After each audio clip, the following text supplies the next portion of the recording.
আমার প্রত্যাশা তো একটাই থাকবে, বেশি করে ছবি হবে।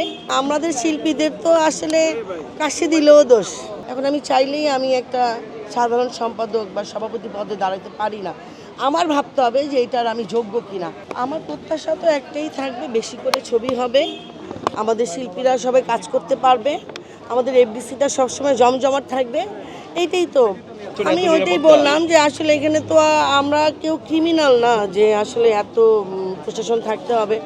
তারপরও এখন আসলে নির্বাচন কমিশনার অফিসাররাই ভালো বলতে পারবে এখনকার কি রুলস, সেই রুলস অনুযায়ী হয়তো বা এটা আসলে ওনারা এনেছে। তো এই বাইরের মানুষের এই আনাগোনাটা নেই, প্রশাসন আছে বিধায় এটা হয়েছে। আর প্রশাসন থাকাটা তো আমাদের জন্য আরও বেশি ভালো লাগা কাজ করে, মনে হয় যে ওনারা আছে, আমরা নিরাপত্তা আছি। এই আমাদের শিল্পীদের তো আসলে কাশি দিলেও দোষ, অথচ বাইরে তো অনেক কিছুই হচ্ছে, সেগুলো কিন্তু কেউ জানে না। আর নির্বাচন মানেই তো এরকম কাদা ছোড়া হবে, নাহলে তো নির্বাচনের মজাটা আসবে না।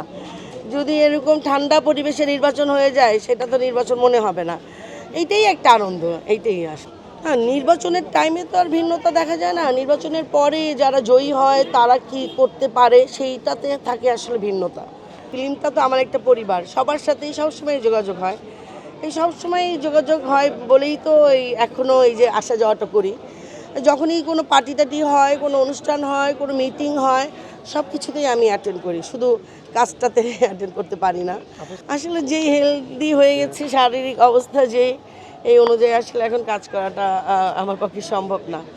আমি শিল্পী সমিতির সদস্য, অনেকেই সদস্য হতে পারে।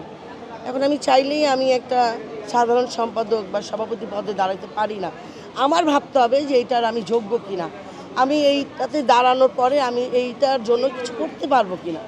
মন চাইলে তো অনেকেই তো ইলেকশন করতে পারে, শেখ হাসিনার এসে গিয়েও কেউ ইলেকশন করতে পারে, কিন্তু আগে ভাবতে হবে যে আমি যেটা করব আমি এটার কার্যক্রম করতে পারবো কিনা।